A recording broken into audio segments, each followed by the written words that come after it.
Hi. Recently I decided to get two new pieces of gear for filmmaking. The TASCAM DR-60D, which is a recorder slash preamp for DSLR cameras, and the Audio-Technica AT897 to work with the TASCAM and to replace my ATR6550, also from Audio-Technica and sometimes called the ATR65. And basically I wanted to test the microphones and see how they sounded with and without the TASCAM DR-60D preamp. My original microphone, the ATR6550 or ATR55, I was running straight into the camera. It doesn't have an XLR jack, it's just a 3.5mm jack. My new microphone, the AT897, that uses an XLR jack. The AT897, I managed to get it for about $220 plus $40 shipping from the US, and the ATR6550 I think I got for about $75 including shipping. That's Australian dollars.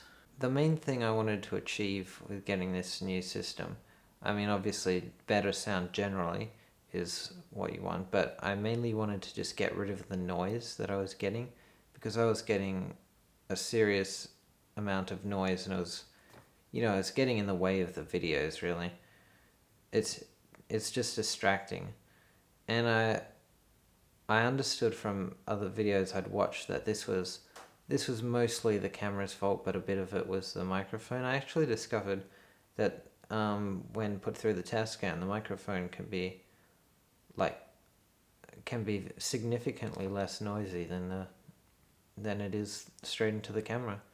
However, there are limitations. It for some reason, through the 3.5mm jack, it might be a limitation of that, but it can only go to a certain level, and then the monitoring doesn't seem to work quite right on the TASCAM for changing it up to a higher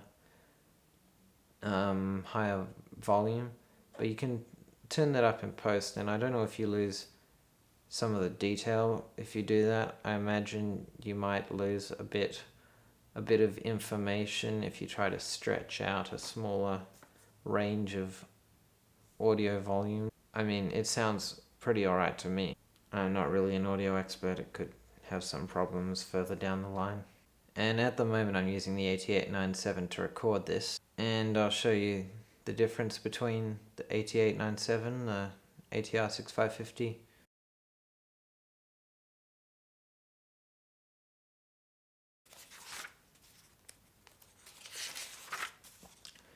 Now what I want to do here is test the different microphones and the combination of the microphones with or without the TASCAM unit.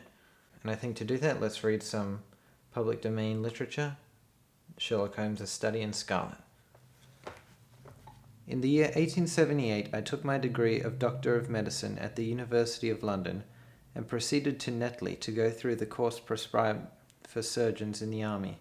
Having completed my studies there, I was duly attached to the 5th Northumberland Fusiliers as assistant surgeon. The regiment was stationed in India at the time, and before I could join it, the Second Afghan War had broken out.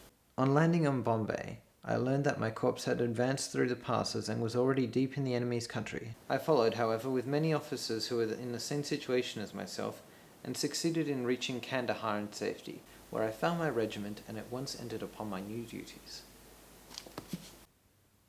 So you can see from those results that the AT897 produces by far the cleanest, smoothest sound there, and it also has a bit of a deeper timbre to it.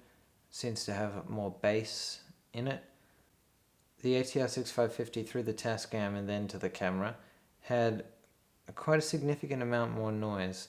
I thought I remembered doing a test earlier, which I don't have anymore, where the noise sounded less significant. The difference between the AT897 and the ATR6550 was less significant, but I can't find that, and that seems to be how it's going now. I guess I'll have to have another look at it later. As it is, the noise from the ATR6550 is still somewhat significant, even going through the TASCAM.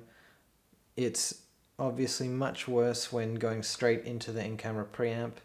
When I did it through the TASCAM, with either microphone. I had the preamp in the camera set to 1, the minimum level.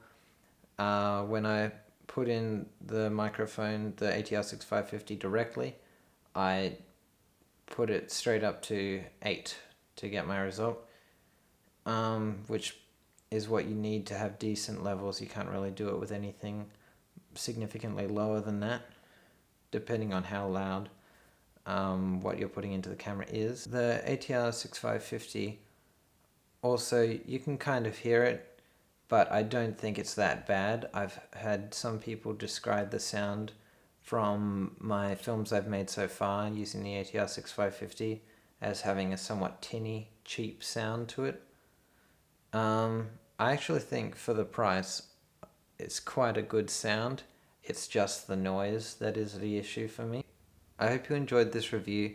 It's my first review, so I'm quite a terrible public speaker, so I didn't really know what I was doing. That's why there's so many jump cuts. I keep forgetting what to say and having to start over again. If you like this video, or if you like any of my other videos, I also do films, which I've got more in the planning stages. Subscribe to my channel. I mean, that's obvious. Everyone knows that. That's how YouTube works. I plan on doing more reviews in the future. I've got other gear to review. My camera, might review my tripod, lenses, and my reviews, I'm going to target them towards video use. I'm not going to do a general photography review of the lens. It's going to be about how it relates to video production.